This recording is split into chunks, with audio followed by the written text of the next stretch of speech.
The radio told my story back to me. This happened years ago when I lived in Hounslow, London. It was one of those sleepless nights, around 1:30 a.m., and I had my old radio on, tuned to a late-night local FM station. They used to have this call-in show where people would share weird experiences. That night, a woman called in and said she lived across from a small sweets and pastry shop in our neighborhood. She explained that one evening she was heading upstairs when she glanced out of her window and saw a little girl at the shop buying sweets. The girl was alone, carrying her bag. With each step, she dragged her feet in a slow, scraping motion, the sound unnervingly heavy for someone so small, like it didn't belong to her at all. Her hair hung loose, but the color wasn't clear. She was barefoot and the street was empty.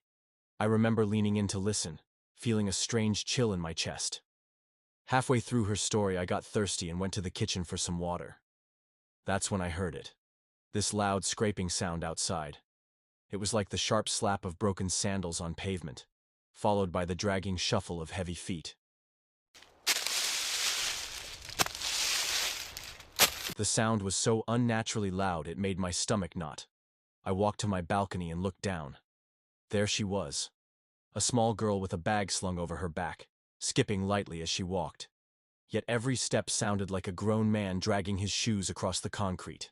And then I saw her hair. It was sticking straight up in messy tufts, as if every strand was charged with static electricity.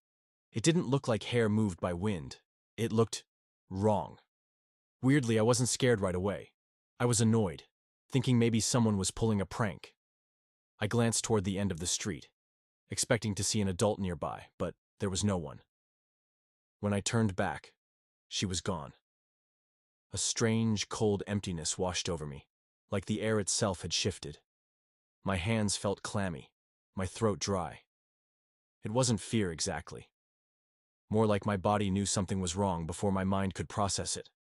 Every shadow on the street suddenly looked deeper, heavier.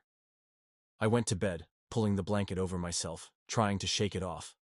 That's when I felt it, the weight of something pressing down on my stomach, like a cat settling into sleep.